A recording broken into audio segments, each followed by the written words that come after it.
También debemos tener un conocimiento claro del tamaño de nuestras charcas, la superficie, debido a que las siembras de peces se hacen a base de unidad de superficie. Aproximadamente se siembran entre 1 a 3 peces por metro cuadrado de superficie. Llenado el estanque y sembrado los peces, el cosecho se efectúa mediante el sistema de redes. Se baja en un 50% el volumen total de la charca y mediante una red o chinchorro se van achicando hacia uno de los extremos del estanque. Los peces se separan por especie y por calidad. Normalmente se utiliza la técnica de policultivo, en la cual se cultivan 2 especies en el mismo estanque. Podemos apreciar la diferencia entre una especie híbrida y una especie corriente. El híbrido normalmente produce mayor cantidad de carne y un crecimiento más acelerado. La otra especie de bagre de canal es la contraparte en el policultivo. Consume gran parte del alimento y sus residuos son utilizados por las otras especies en forma de fitoplancton, ya que proveen nutrientes al sistema. La película que vamos a presentar a continuación verán las actividades que se realizaron durante el recogido de la primera cosecha de peces del primer cultivo prototipo sobre la cría de peces que se realiza en Puerto Rico. El estudio piloto fue realizado en una finca privada, la finca Samán en Cabo Rojo, Puerto Rico. En estos momentos pueden observar el personal del Departamento de Ciencias Marinas del recinto universitario de Mayagüez en los momentos que están extendiendo la red a lo largo de la charca para comenzar el recogido de los peces. De forma experimental se le baja el nivel de agua más o menos hasta la mitad y ahí se comienza a alar la red a lo largo de toda la charca con un volumen de agua menor y así permite que los peces sean más fácilmente capturados dentro de la red. Aquí tenemos algunos de los estudiantes graduados que participaron en esta actividad. El estudio y el recogido de cosecha en particular se celebró el 18 de noviembre de 1975. Aquí tenemos algunos de los muchachos. Estos son estudiantes de maestría en ciencias con especialización en las ciencias marinas. Este es el momento temprano en la mañana cuando ellos extendieron la red. El tipo de cultivo que se realizó aquí es el que llamamos del tipo policultivo, en donde 2 tipos de peces o más se cultivan conjuntamente en la misma charca o en el mismo cuerpo de agua.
La crianza de camarones en escala comercial tiene un gran potencial en Puerto Rico. Nuestra isla cuenta con el clima, la temperatura y el agua indispensables para desarrollar esta empresa en forma intensiva. Además, tiene suficiente mano de obra. El mercado está asegurado, pues año tras año la demanda por camarones aumenta. Las fuentes de producción de camarones no da abasto para suplir las necesidades del mercado mundial. Solamente en Puerto Rico se consumen 2 millones de camarones anualmente. Esto representa un mercado de 10 millones de dólares al año. Actualmente solo hay una firma que se dedica a la producción de camarones comercialmente aquí en Puerto Rico y está localizada en Sabana Grande.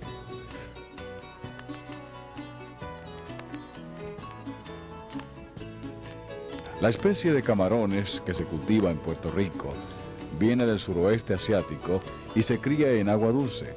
Nosotros recibimos las semillas del criadero y miden unos milímetros en tamaño. Estos animales hay que contarlos.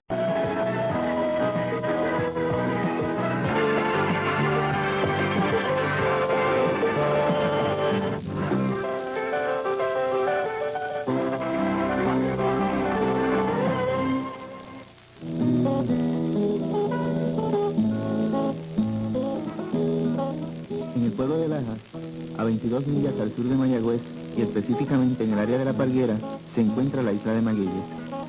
Esta isla es una estación marina donde se lleva a cabo la mayor parte de la enseñanza e investigación del Departamento de Ciencias Marinas del Recinto Universitario de Mayagüez.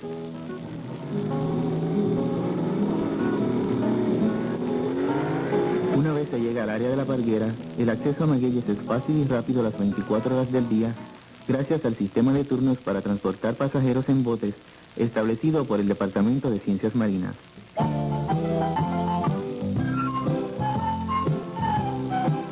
En caso de que la carga sea muy pesada, también se proveen los medios para hacerla llegar.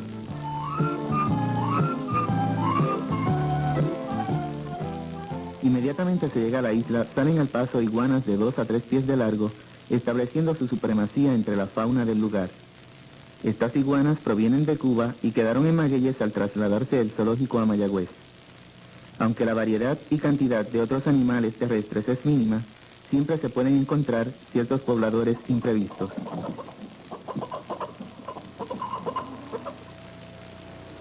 La isla de Magueyes tiene una extensión de aproximadamente 18 acres y su forma es redonda. Antes de la década del 50, el gobierno de Puerto Rico arrendaba la isla a distintas personas por cantidades mínimas. En la isla se acostumbraba a cultivar calabazas, gandules y otras hortalizas. La crianza de cabros, conejos y aves también era común. La producción de la isla se utilizaba para el consumo de Villa Parguera y el exceso se vendía. Actualmente, la flora de la isla Magueyes está compuesta principalmente por grandes plantas de maguey, de las cuales la isla deriva su nombre: cactus, mangle y vegetación de proporciones más bien pequeñas.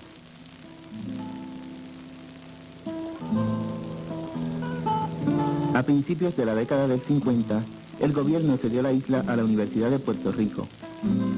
Para entonces, Magueyes se utilizó como área de expansión para profesores y lugar para prácticas de natación de los estudiantes del recinto mayagüezano.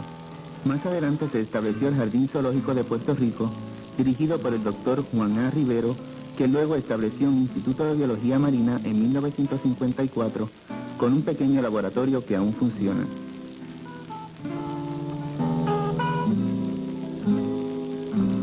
En la década del 60 se comenzó a mover el zoológico a la ciudad de Mayagüez. Para 1963 se inició el programa de grado de maestría en Biología Marina. El doctor Luis Almodóvar es profesor de Botánica Marina en el Departamento de Ciencias Marinas del Recinto Universitario de Mayagüez. El doctor Almodóvar se ha desempeñado como profesor durante 24 años en la isla de Magueyes. Doctor Almodóvar, ¿qué es la botánica marina? Pues la botánica marina es el estudio de todas las plantas que viven en el mar o relacionadas con el mar. Con el paso del tiempo, la biología marina adquiere una demanda creciente entre los estudiantes. Sobre la demanda de biólogos marinos en el campo profesional, nos dice el doctor Almodóvar. En general, pues, por ejemplo, tenemos que nuestros estudiantes toman ciertos cursos clave, ciertos cursos básicos que los preparan para desempeñarse muy bien con las farmacéuticas que están desarrollándose y ampliándose cada vez más en Puerto Rico, para trabajar con las distintas agencias del gobierno, ya sea calidad ambiental, recursos naturales, CODREMAR, etcétera, y para la enseñanza. En el 1968, el instituto pasó a ser el Departamento de Ciencias Marinas, un departamento graduado con su propio claustro. El programa de doctorado comenzó en 1972. El doctor Gerardo González, asistente del director del Departamento de Ciencias Marinas, explica cómo se ha dado el desarrollo de este departamento. El Departamento de Ciencias Marinas salió como resultado de lo que fue el Instituto de Biología Marina. El Instituto de Biología Marina se estableció como tal en el 1954, en febrero de 1954 para ser más preciso. Entonces, según fue creciendo y fue desarrollándose esto, ya para el 1966 cambió el estatus de Instituto de Biología Marina, que era a el estatus de Departamento de Ciencias Marinas. Ya para ese entonces se pudo ofrecer el grado de maestría y posteriormente, en el 1972, precisamente se cumplen 10 años dentro de una semana de que se aprobó el programa de doctorado para el departamento. El que se desarrollara el Departamento de Ciencias Marinas en la isla Magueyes obedece a unas circunstancias específicas. Se debe a que nosotros estamos rodeados, aquí en la isla de Magueyes, estamos rodeados de una gran diversidad de hábitats, de sitios. Por ejemplo, ustedes salen por allá afuera y ven los arrecifes de coral, también encuentran muchas islitas de mangle. Todos estos son sitios que ofrecen sustratos para las distintos organismos que tenemos aquí. Y naturalmente, como hay una diversidad tan grande en vida marina, pues esto le hace fácil al estudiante, al profesional que viene de otros lugares, de Estados Unidos, Europa, que tenemos aquí frecuentemente, le hace fácil conseguir todos estos organismos en una serie de hábitats que están cerca unos a otros. El propósito del departamento es entrenar científicos marinos para la enseñanza e investigación.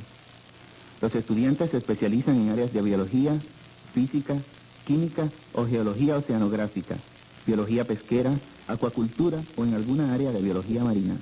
El doctor Thomas Tosteson es profesor de fisiología marina, ciencia que estudia los procesos que determinan la interacción entre las plantas y los animales en el ambiente marino. Actualmente el doctor Tosteson trabaja en dos proyectos. El primero estudia la interacción entre macroorganismos marinos, plantas y animales en términos de los materiales que facilitan el que estos macroorganismos se adhieran a estas plantas y animales. El segundo proyecto estudia el papel que desempeñan las toxinas marinas al determinar las interacciones entre ciertos animales y otros que son depredadores de los primeros. Los proyectos que lleva a cabo el doctor Thomas Tosteson se realizan en colaboración con el Departamento de Química de la Universidad de Puerto Rico en Río Piedras, el Instituto de Neurobiología de la Escuela de Medicina y las universidades de Carolina del Sur y Hawái. Entre las muchas investigaciones que lleva a cabo el Departamento de Ciencias Marinas están las del Dr. David Cameron. El Dr. David Cameron es profesor de biología e investiga el crecimiento del erizo desde su etapa de huevo hasta alcanzar la etapa adulta. Estas fotos han sido ampliadas 200 veces, ya que estos animales son del tamaño de la cabeza de un alfiler en las etapas en que han sido fotografiados.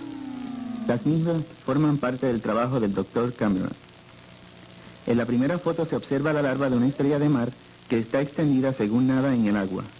Raquel Pérez es una estudiante de bachillerato del recinto universitario de Mayagüez que realiza un trabajo especial supervisado por el Dr. Almodóvar. Su trabajo consiste en ver cómo afectan los cambios en salinidad a distintos tipos de algas marinas en la zona costera, específicamente en el Cayo Enrique de la Parguera.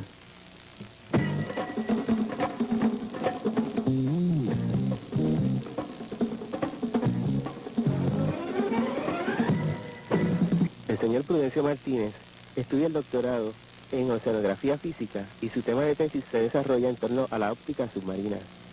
Señor Martínez, ¿en qué consiste su investigación?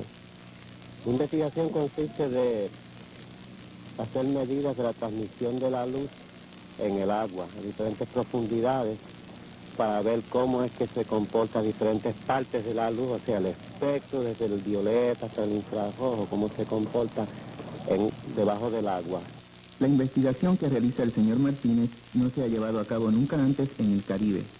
Para realizar la misma, el señor Martínez construyó el fotómetro o medidor de la cantidad de la luz solar dentro del agua.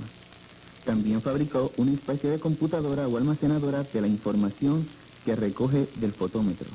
A los estudiantes de doctorado se les exige por lo menos 2 años de residencia, la aprobación de un examen comprensivo, una tesis satisfactoria y un examen de defensa de tesis.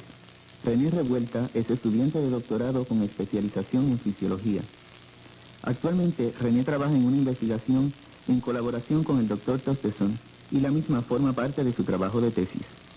El estudiante investiga la naturaleza de unos compuestos que se dan en el agua de mar y que se cree tienen que ver con el hecho de que cualquier estructura que esté en contacto con el agua de mar va a desarrollar bacterias y algas que van a ensuciar y finalmente dañar esa superficie.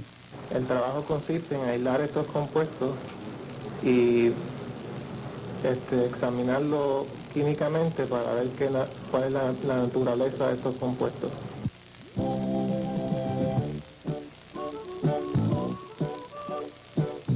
A pesar de las escasas estructuras en la isla, esta cuenta con un moderno edificio con salones de clases y facilidades de laboratorios. El resto de los edificios son pequeños y según su localización sirven como salones, oficinas o dormitorios. Entre las nuevas estructuras que se van levantando, se destaca la construcción destinada al desarrollo del carrucho. En Isla Magueyes se viene estudiando el ciclo de vida del carrucho para evitar su extinción y por medio de su desarrollo en el laboratorio, proveer grandes cantidades del mismo al ambiente natural. El proceso consiste en recoger masas de huevos de carruchos en el mar.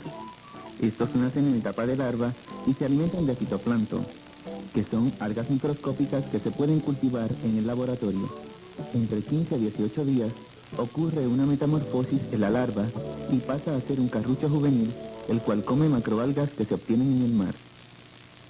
El carrucho es adulto luego de 2 a 2 años y medio. Es entonces cuando se desarrolla el labio rosa del caracol y puede reproducirse. Para entonces, el carrucho ya está listo para ser devuelto al mar.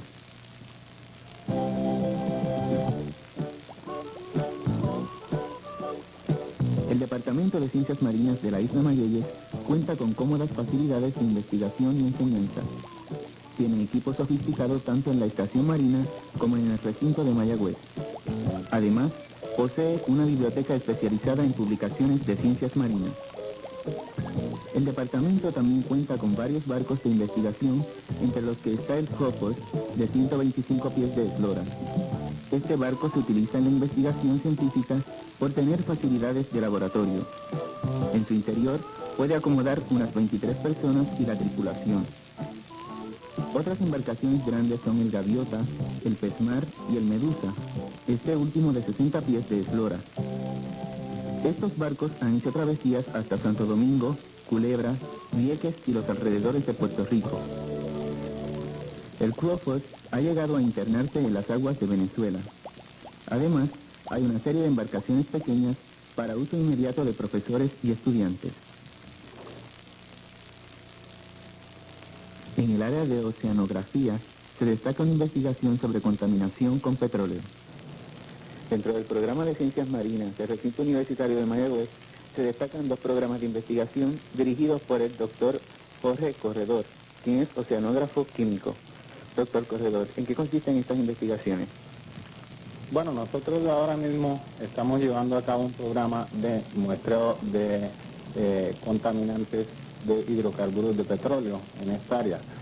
Nosotros estamos trabajando en conjunto con un programa de la UNESCO, programa que se llama CARIPOL, que se refiere a la contaminación en el Caribe, y como he dicho nos dirigimos específicamente al problema de la contaminación del petróleo en el área. Otro de los proyectos de investigación del Laboratorio de Oceanografía Química estudia la fertilidad de las aguas marinas en los alrededores de Puerto Rico y los efectos de la presencia de tierra en la fertilización de las aguas. El desarrollo de un día cotidiano en la isla Magueyes comienza muy temprano en la mañana. El muelle es todo actividad. La preparación y revisión del equipo y el desarrollo de las investigaciones en el mar son llevados a cabo por los estudiantes bajo la supervisión de los profesores.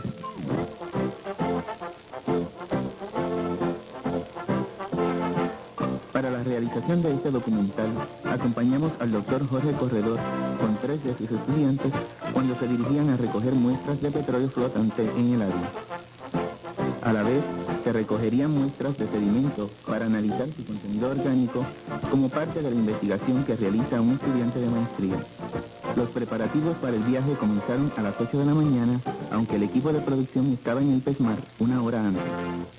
El capitán del barco y su asistente nos explicaron que el barco en que saldríamos es un barco de motor, originalmente diseñado para la pesca y que ahora se utiliza para la investigación científica. El Pesmar tiene capacidad para transportar de 25 a 30 personas. Son las 8:30 y llega el momento de zarpar. Para esta investigación se debe llegar a lo que se conoce como el beril, es decir, el límite donde termina la plataforma sumergida de Puerto Rico y comienza el océano profundo. El barco debía alejarse 6 millas de la costa. El transcurso del viaje fue tranquilo. Luego de unos 20 minutos navegando comenzaron a aparecer grandes depósitos de desperdicios flotando sobre el mar. Los investigadores aprovecharon para lanzar al mar la red que recogería el muestreo. Al cabo de un rato se recogió y se revisó la pesca tan diversa. Se encontró abundancia de masas de petróleo. Para entonces, el vaivén del barco comenzó a afectar a los que no estábamos acostumbrados a este tipo de transportación, a pesar de habernos preparado previamente contra el mareo.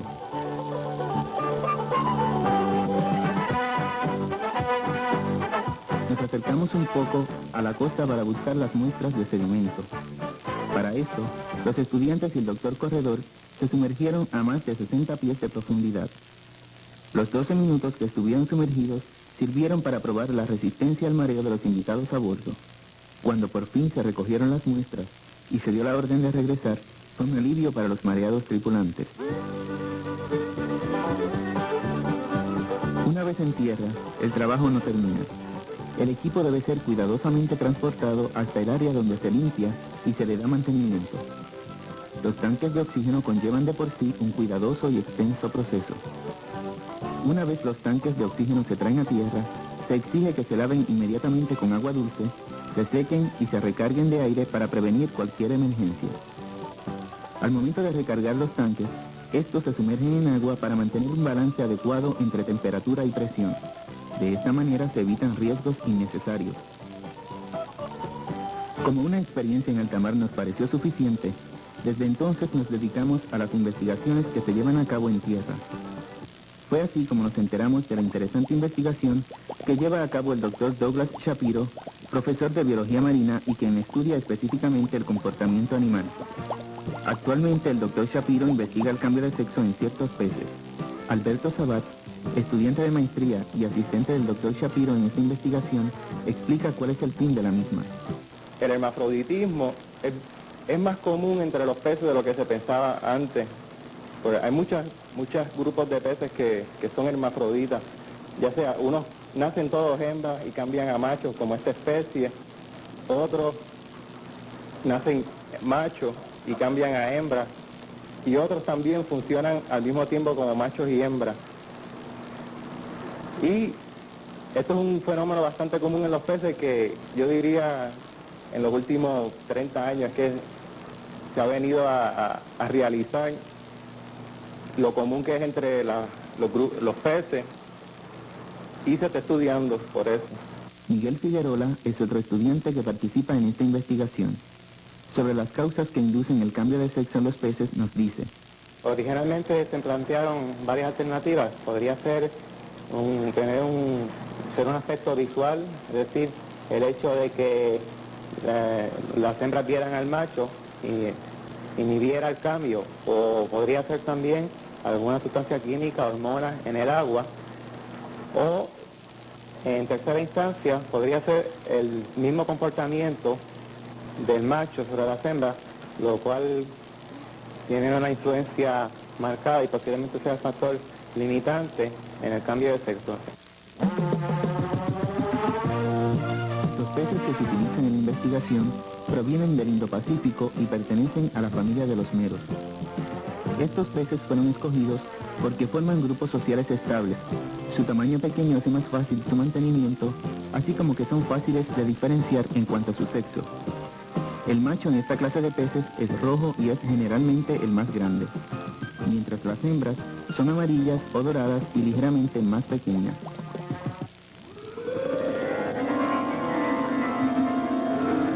En conjunto con el programa de investigaciones y actividades submarinas, el Departamento de Ciencias Marinas opera una cámara hiperbárica ubicada en el Hospital La Concepción en San Germán, pueblo donde muchos profesores y estudiantes residen.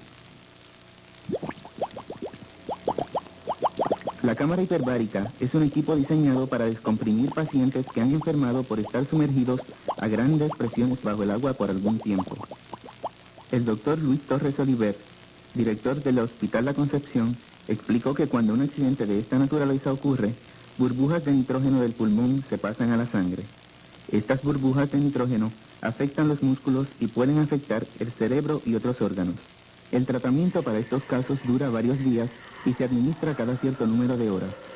Este servicio se ofrece gratis y es sumamente especializado. En la cámara hiperbárica localizada en San Germán, una de las pocas que hay en Estados Unidos, se han tratado casos de Santo Domingo, Islas Vírgenes, Granada y otros puntos de las Antillas. La instalación de esta cámara hiperbárica fue un esfuerzo mutuo entre el Recinto Universitario de Mayagüez y el Hospital La Concepción. La cámara fue traída desde Italia por el Recinto de Mayagüez y las facilidades de planta física las provee este hospital. Esta cámara comenzó a operar desde 1974 aproximadamente y se instaló en un hospital privado por las facilidades que este tiene, a la vez que el Hospital La Concepción está localizado cerca de la Escuela de Ciencias Marinas. La cámara hiperbárica trabaja con 2 compresores y utiliza una planta eléctrica particular para su funcionamiento.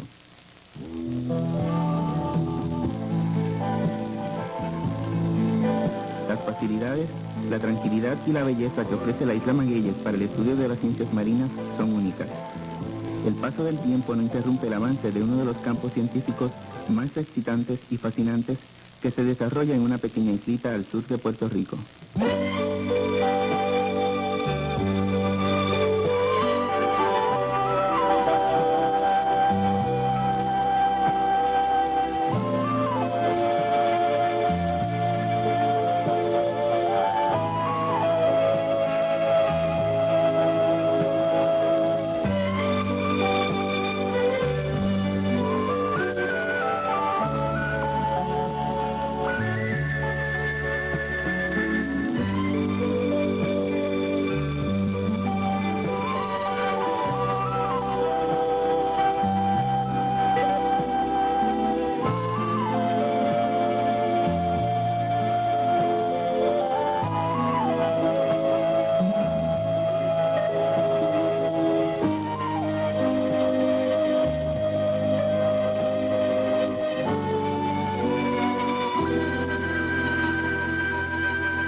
Como lo es el arrecife Margarita en La Parguera, es producto de miles de años de actividad de parte de una multitud de plantas y animales marinos y es habitáculo de un sinnúmero de organismos.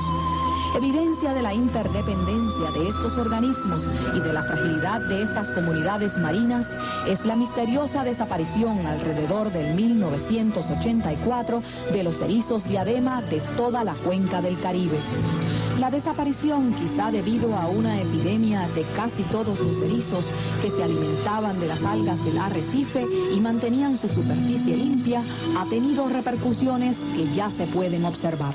Las algas pueden asimilar los nutrientes del agua y crecer mucho más rápido que los corales. Entonces, pues le crecen por encima al coral, matan los pólipos, que es la parte viva del coral, y el arrecife entonces, pues, por lo menos esa parte del arrecife va a dejar de crecer y va a dejar de formar habitáculos nuevos, va a dejar de producir alimento para el ecosistema. Así que las consecuencias de este fenómeno, entiendo yo que son serias. Las extensas praderas submarinas de La Parguera en áreas poco profundas y protegidas del oleaje por el arrecife de coral, además de estabilizar los sedimentos con sus raíces, reduciendo la turbiedad del agua, propician el desarrollo de otros organismos como carruchos, estrellas de mar, lapas marinas, pepinillos de mar y erizos. En La Parguera predomina la talasia, una hierba marina que da flores, semillas y frutas como cualquier planta de la superficie y sirve además de alimento para el carey y el manatí, ambos en peligro de extinción. Parte importante de este ecosistema marino es el extenso manglar al suroeste de La Parguera, que se extiende de Lajas hasta Cabo Rojo. En los mangles de franja bordeando la costa, de interior o cuenca en los canales y de isleta en los cayos, las ramas del mangle sirven de habitáculo a gran cantidad de aves y en sus raíces sumergidas viven crustáceos, moluscos, briozoarios, esponjas y peces pequeños. Los organismos que viven dentro del mangle, algunos de ellos pueden vivir también en aguas abiertas en el océano. Sí, definitivamente hay un sinnúmero de peces que se crían en las raíces de los manglares y cuando ya han adquirido un tamaño de adultez, pues entonces emigran hacia el arrecife. Este frágil y hermoso ecosistema marino que hasta ahora había permanecido poco alterado, se ve amenazado en este momento por el intenso y descontrolado uso recreativo del área.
Con una maestría en botánica marina de la Universidad de Cornell, la educadora Alida Ortiz fue la primera mujer en recibir un doctorado en ciencias marinas del Colegio de Agricultura y Artes Mecánicas en Mayagüez.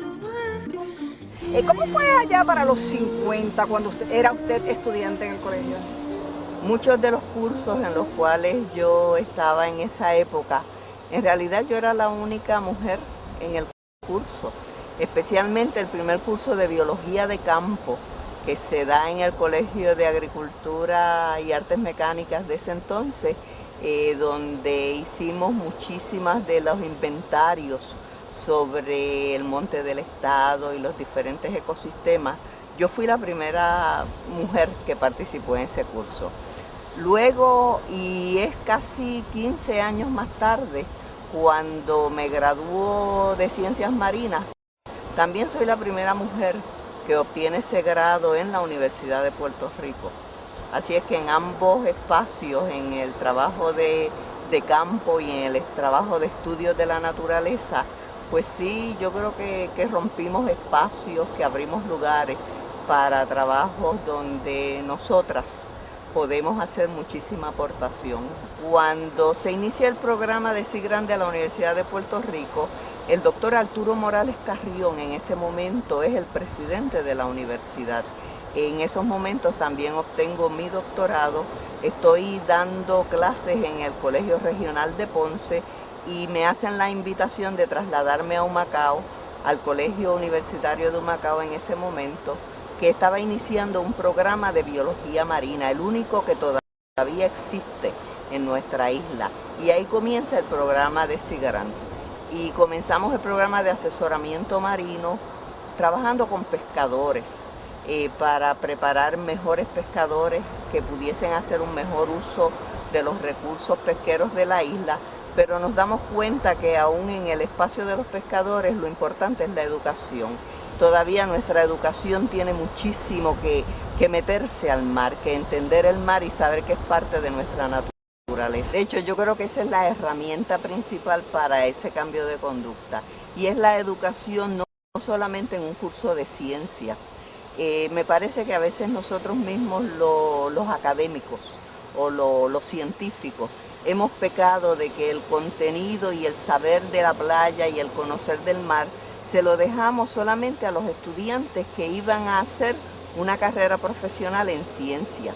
Pero ¿qué hay de los comunicadores? ¿Qué hay de los gerentes de un centro comercial o de las personas que venden artesanías, que también necesitan conocer ese mar?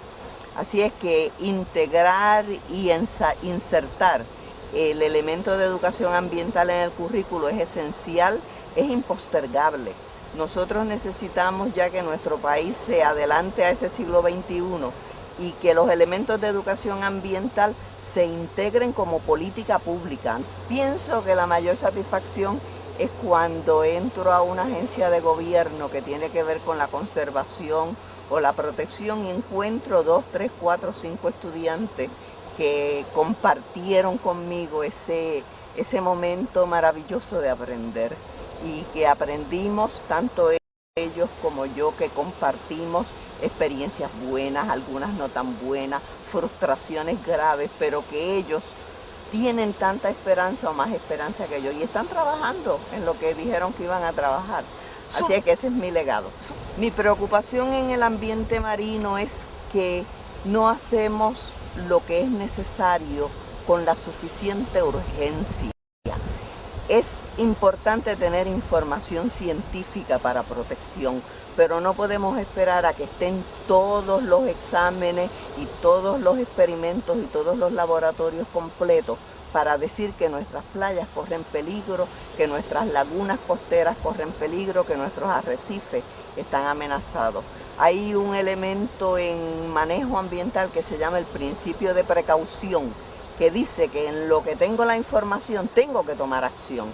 Y eso es muy lento en nuestro país por las burocracias, por las mentalidades políticas que tenemos en algunas de las administraciones y por el hecho de que nuestro ambiente pensamos que está ahí para toda la vida. Contra el fuerte oleaje, permitiendo el establecimiento de praderas de delicadas hierbas marinas y manglares. El sistema del manglar es uno de los sistemas más importantes como hábitat de criadero de especies de peces. La razón es que entre las raíces del mangle se crían una serie de peces pequeños que sirven como alimento para una gran cantidad de peces juveniles del arrecife de coral. Alrededor de sus raíces colgantes.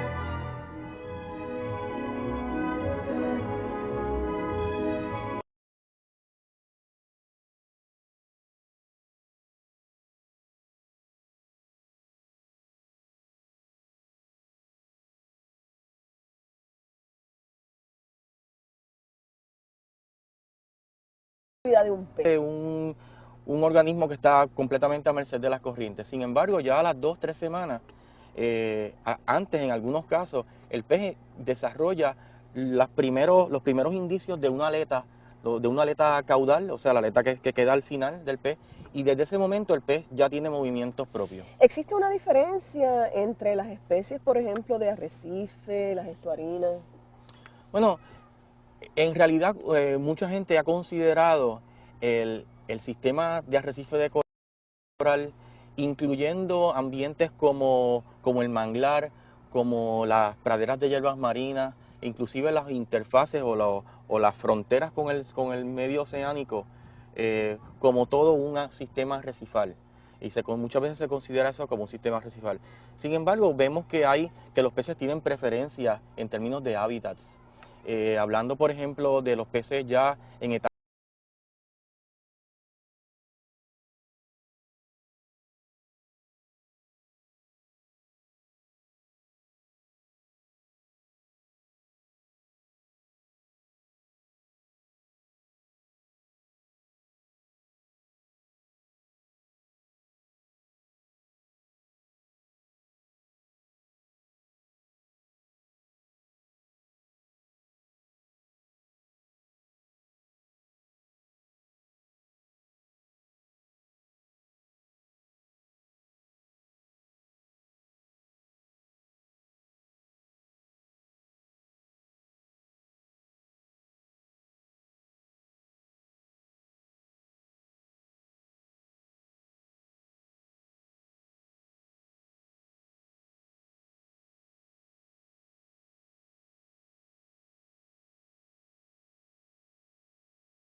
bien, muy bien.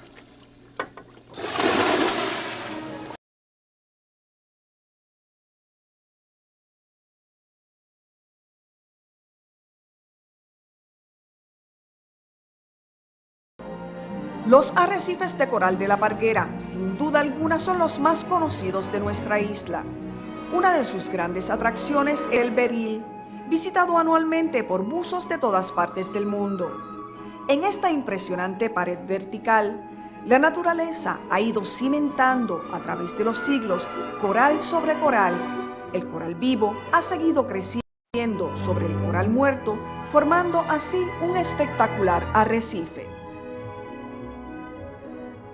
Mira, el beril de Parguera, María, se formó hace aproximadamente unos 10.000 años y fue a consecuencia de un sistema de fallas donde se fue desplazando el terreno hacia arriba en unas partes y pues la zona, la costa o la zona donde está el beril hacia adentro, hacia cerca de la tierra, se fue inundando poco a poco a medida que el nivel del mar fue subiendo. Y lo que tenemos actualmente es básicamente el beril retirado en aproximadamente unas 6 millas de distancia desde la costa, en la zona de la Parguera específicamente. Marino y sus frentes dan hacia el mar abierto, pero si impresionante es su pared, más imponente es el tope dominado por una singular formación de surco y espuelón.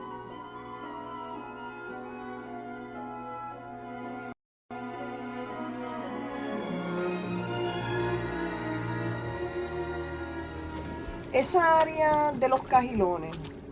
Ok, esas son formaciones que se formaron en un momento dado, tal vez por movimiento de agua que corrió por esa zona.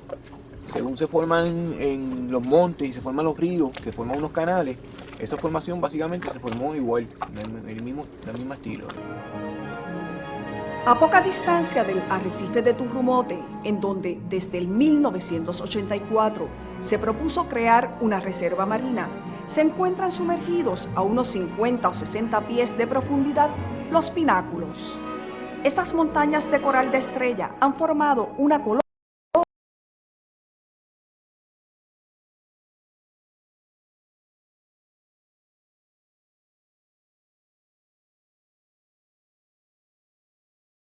Se conocen los pináculos y tiene una formación que es bastante particular en Puerto Rico, es el único lugar que se encuentra en estas condiciones, tiene estas condiciones, y es que según fue el nivel del mar subiendo, los corales fueron subiendo, creciendo a la misma vez, y por eso encontramos corales que tal vez tengan hasta 20 pies de altura en esta zona. Comparando esto con el Caribe, hay bien pocos lugares en el Caribe también que tienen este tipo de formación de corales, que sería bueno un estudio de alguien en algún futuro, poder tratar de correlacionar este tipo de coral con aquellos que tienen allá en Venezuela y en Belice. Los arrecifes de coral son estructuras submarinas que crecen en aguas tropicales alrededor del mundo, incluyendo el Mar Caribe. Los corales crecen en colonias y varían en tamaño desde una solitaria cabeza de coral hasta sistemas de arrecifes con millas de extensión. Los arrecifes son el resultado de millones de años de crecimiento y evolución. El ecosistema de los arrecifes de coral sirve de hogar a casi 1 millón de especies de organismos marinos, siendo uno de los depósitos de diversidad biológica más importantes del mundo. Los organismos de los arrecifes son importantes fuentes de medicinas y otras sustancias de uso comercial. Además, los arrecifes de coral sirven de protección y sustento económico a millones de personas en el mundo entero a través de actividades como el turismo y la pesca comercial. Al momento, se estima que 2/3 partes de los arrecifes del mundo están muriendo. 10% de estos arrecifes ya están más allá de poder rescatarse y un 30% están en condiciones críticas. Se estima que para el año 2050, otro 30% de los arrecifes habrán sido destruidos si no se toman medidas para prevenirlo. Hay que tomar acción antes de que sea muy tarde para los arrecifes. Una de las amenazas más graves que enfrentan los arrecifes de coral es la contaminación. En Puerto Rico, probablemente el contaminante principal surge de la escorrentía de aguas de lluvia. El agua de lluvia arrastra sedimentos y arrastra nutrientes, lo cual en exceso resultan ser contaminantes en el arrecife. Tienen 3 efectos. El primer efecto es el efecto de limitar la penetración de luz al agua, lo cual es vital para la sobrevivencia de los arrecifes, especialmente de los corales pétreos, o los que son básicamente el esqueleto del arrecife. Que acarrean nutrientes o sales del tipo fertilizantes, los cuales resultan en el crecimiento de organismos que normalmente no están allí, o si están allí, no florecen o son tan exitosos como cuantos se fertilizan. Estos organismos muchas veces desplazan o pueden cubrir o asfixiar como tal a los corales pétreos, por ejemplo. El tercer efecto es la sedimentación o la deposición mecánica de los sedimentos que vienen de tierra encima de los corales como tal. El desarrollo urbano tierra adentro promueve la limpieza de terrenos, la deforestación y el uso de asfalto y cemento. Estas actividades afectan seriamente a los ecosistemas costeros debido a que aportan más sedimentos y nutrientes a las escorrentías de lluvias. La agencia trabaja en conjunto con entidades privadas para establecer una red de monitoreo a largo plazo a través de todas las áreas de arrecifes. La NOAA también apoya la investigación aplicada por científicos a través de los Estados Unidos y sus territorios. Facilita el uso de las tecnologías más avanzadas para el estudio de los arrecifes de coral, como por ejemplo la percepción remota. Pues la percepción remota es el estudio del ambiente terrestre usando imágenes digitales, ya sea de aviones o de satélites. En los últimos años ha habido un gran interés en utilizar estas técnicas de percepción remota para estudios del ambiente costero, específicamente de los arrecifes de coral. Un ejemplo que podemos señalar en el uso de percepción remota en estudios de arrecifes es para detectar blanqueamientos. Los corales viven en simbiosis o asociación con unas algas unicelulares que viven dentro del tejido del coral. Cuando estas algas son expulsadas por el coral se ve blanco porque las algas son las que le imparten el color a la colonia. Esto puede ser causado por tensores ambientales, como por ejemplo altas temperaturas del agua, alta radiación ultravioleta o baja salinidad en el agua. Cuando los corales pierden las algas unicelulares y se ven blancos, pues esto refleja mucho más luz de cuando tienen las algas en los tejidos. Y esto es bien fácil detectarlo en las imágenes porque se ven áreas de mayor iluminación o brillantez. Todos los esfuerzos de investigación y de conservación de recursos son de gran importancia, pero necesitan ser complementados por un sector vital: los individuos y las comunidades que a diario usan y disfrutan del mar.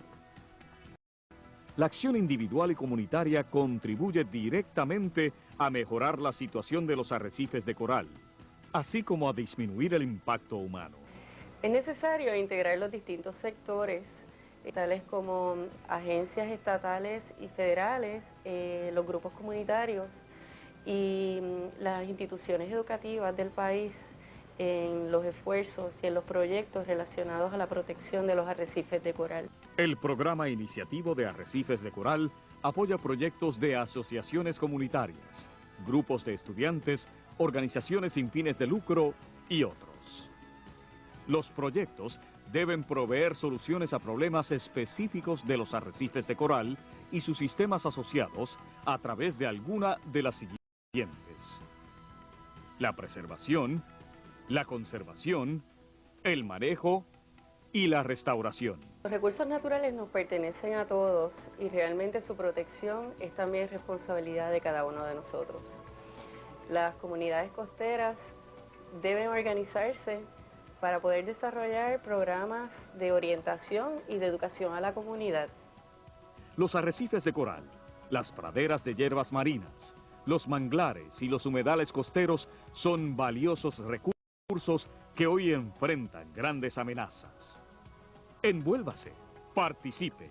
Toda la ayuda del programa iniciativo de arrecifes de coral está disponible para que sus ideas y contribuciones rindan fruto en la comunidad.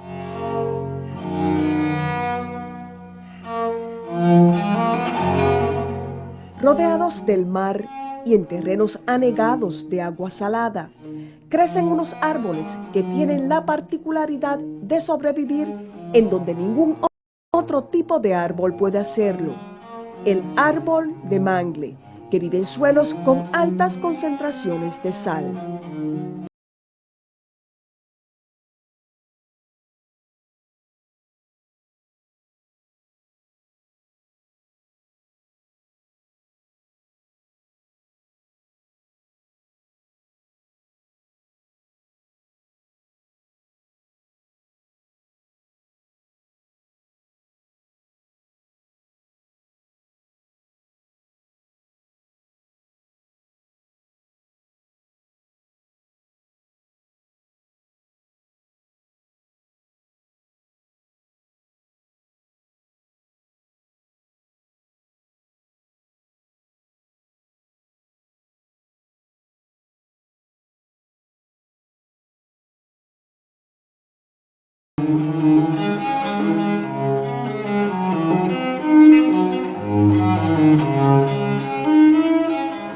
Esto es un manglar, un sitio único de los trópicos y de la zona también subtropical.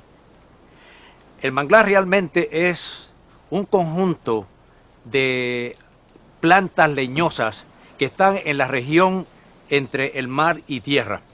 Se encuentran en un ambiente que es sumamente inhóspito. Por ejemplo, el lugar es prácticamente un lodazal que no tiene mucho oxígeno, que va a los extremos de salinidad y de temperatura. Salinidades que muchas veces son prácticamente intolerables. Y las temperaturas, cuando llega el verano, pues pueden ser altas. Sin embargo, el manglar se mantiene bien lozano, como se está viendo en este momento. Tanto en el Caribe como en el Atlántico, tenemos 4 especies de mangle. Estos son el mangle rojo, el mangle negro, el blanco y finalmente el botoncillo, o el mangle botón. El mangle rojo se distingue por ciertas características, entre ellas es que cuando absorbe el agua, se separa la sal del agua. Así que ese mangle no tiene dificultades algunas en sus procesos metabólicos porque solamente absorbe el agua dulce. Y el mangle negro, ese tiene la propiedad de que absorbe el agua con sal y con todo. Por eso, cuando uno examina las hojas del mangle negro, va a encontrar que está cubierto de unos granitos de sal o cristales de sal. Luego, el mangle blanco se caracteriza también por unas hojas que son ovaladas. Esas hojas que tienen unas glandulitas por las cuales ellos pueden desprenderse de la sal. Porque el mangle blanco, al igual que el mangle negro, también absorbe la sal junto con el agua. Este es el mangle botón. Y el mangle botón, como pueden ver aquí, se encuentra bien distante del lodazal, ya se encuentra en el sitio seco. Y este mangle pues no tiene los problemas que tienen los otros. Ese no tiene problemas con que si falta oxígeno, con que si absorbe sal con el agua, ni nada de estas cosas. Así que este mangle pues vive bastante cómodo acá arriba. Para adaptarse a su medio ambiente, estos árboles han tenido que desarrollar unas raíces aéreas, unas semillas que flotan y estructuras especiales para poder respirar. Donde viven los manglares es un lodazal que prácticamente carece de oxígeno. Como carece de oxígeno este tipo de ambiente aquí, ellos tienen que desarrollar un tipo de estructura, un tipo de mecanismo para poder respirar más fácilmente. Por ejemplo, ustedes notarán que aquí en toda esta región hay una serie de protuberancias y esas protuberancias no son otra cosa que los órganos que usa el mangle negro en este caso para poder respirar.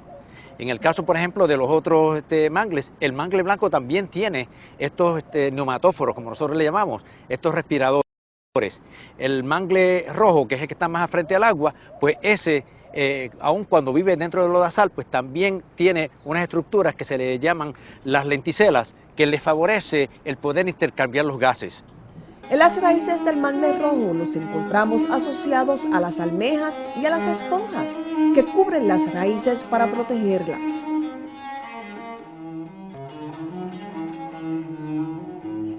Los tunicados son organismos que viven en colonias o solitarios, cuya función principal es filtrar el agua para sacarle los nutrientes. Algo interesante sobre la interacción entre estos organismos y el mangle, que es que se ha encontrado que por lo menos las esponjas que crecen sobre las raíces protegen a la raíz del mangle para que no la ataque un crustáceo, un isópodo, que en las raíces donde no se encuentran esas esponjas, pues los crustáceos se perforan la raíz y pueden causar enfermedad, y por lo tanto el crecimiento de las esponjas en las raíces puede beneficiar la raíz, aumentar el crecimiento y por lo tanto beneficiar el mangle como tal. Los manglares aumentan su productividad según la cantidad de agua dulce que reciben. Mientras más tienen, mayor es su productividad. La falta de agua fresca aumenta la salinidad del terreno, lo que puede provocar mortandad. Se estima que unas 100 cuerdas de mangle negro han muerto en salinas debido a la falta del agua dulce que recibían del acuífero. Los cambios de marea también afectan a estos bosques salados.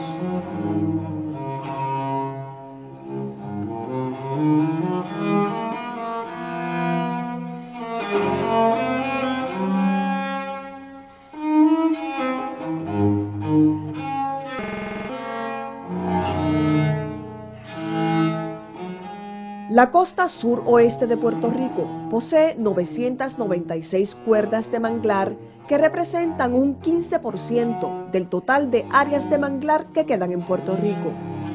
Parte de los esfuerzos de conservación de estos bosques van dirigidos a la educación.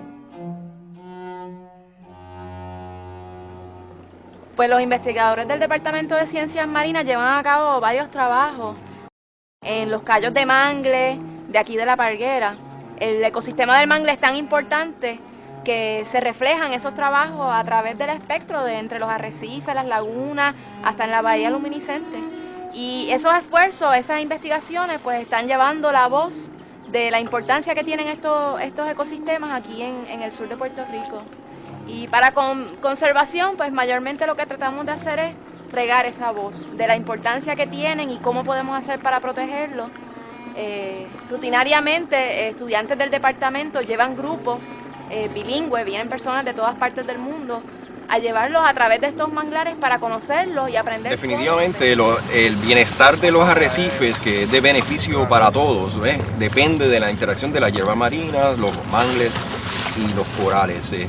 Nos provee esa relación, la pesca que disfrutamos, el ambiente de paz y serenidad que podemos disfrutar y podemos visualizar cuando hacemos prácticas subacuáticas como esta que estamos viendo aquí. Y tanto que estamos hablando actualmente de la necesidad de recursos económicos para Puerto Rico, este recurso es invaluable porque no se le puede dar primero el precio, no se puede crear artificialmente, aunque se pueda ayudar, y debemos conservarlo para poder turísticamente tener ese recurso y contar con él.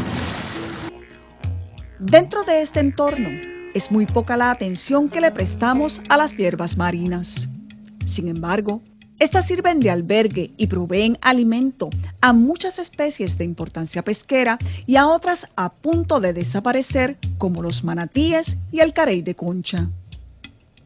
Ante el aumento en los últimos años del turismo y el tráfico de embarcaciones en esta zona, ¿qué medidas se han tomado para disminuir el impacto de las actividades recreativas en las praderas de hierbas marinas? En un fin de semana largo, aquí se pueden agrupar cerca de unas 200 o más embarcaciones motorizadas. ¿Cómo las mismas afectan las praderas de hierbas marinas que se encuentran bajo estas aguas?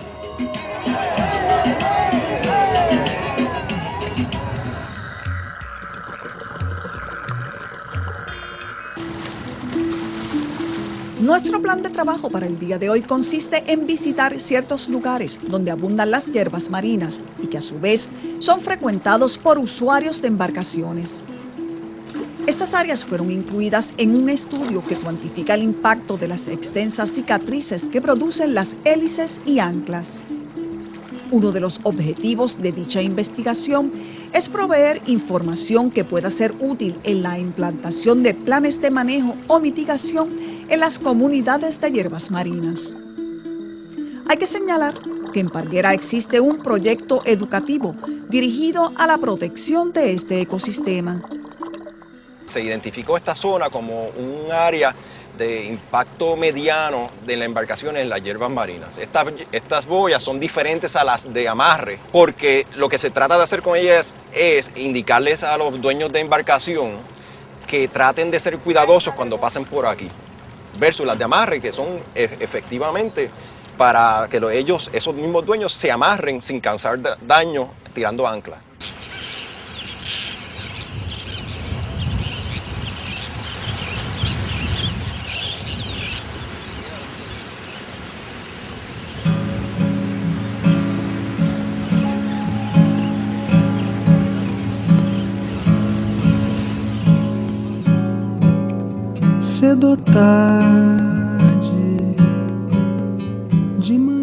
Sus aguas esconden una de las poblaciones más saludables en todo el Caribe, del coral cuerno de arce, una especie a punto de desaparecer de nuestro fondo marino.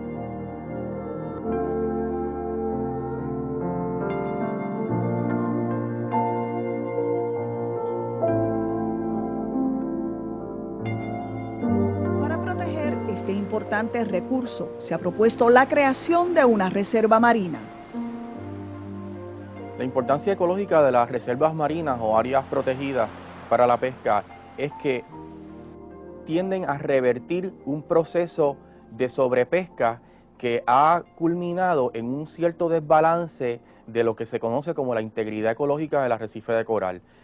Al escasear o ser poco abundantes los peces grandes, hay cierto desbalance en las cadenas alimenticias en el arrecife y muchos investigadores piensan y algunos han demostrado de que este desbalance en términos de la escasez de peces grandes ha culminado inclusive con el deterioro del arrecife de coral y en particular con algunos de los corales. Este coral cuerno de arce depende de la integridad del arrecife para su manejo, para su preservación. No es solamente la preservación de un área limitada a donde crece el coral, sino que el coral mismo depende de la salud ecológica del arrecife entero. En el pasado, el cuerno de arce era el coral más común en el Caribe, pero ahora se ha propuesto que se incluya en la lista de especies en peligro de extinción. Estas poblaciones de corales, en particular cuerno de arce, ha sido afectada por un sinnúmero de factores que incluyen huracanes, enfermedades naturales, pero en particular ha sido muy vulnerable a la infección y depredación de corales, de caracoles coralívoros. Estos caracoles han proliferado debido a la escasez de sus depredadores naturales, en este caso las langostas de gran tamaño. Al disminuir la cantidad de langostas cerca de la costa o en áreas someras, áreas llanas de la costa, pues estos caracoles coralívoros que se alimentan del pólipo del coral han aumentado desmedidamente en abundancia en algunas áreas y han ido básicamente devorando el coral cuerno de arce hasta básicamente exterminarlo en muchas regiones. La designación de una reserva marina, santuario o área de recuperación pesquera implica un plan de manejo que restringe el uso de embarcaciones y la extracción de organismos marinos. ¿Qué valor socioeconómico puede tener este recurso natural para el municipio de Rincón con sus 14,000 habitantes y una población flotante de 85,000 personas? El coral cuerno de arce también es un recurso de espectacular belleza y su importancia ecoturística no tiene par. Es un biotopo, como nosotros lo conocemos científicamente, en donde se concentra una gran cantidad de especies juveniles y brinda una espectacular belleza, además de proteger la costa en muchos casos contra el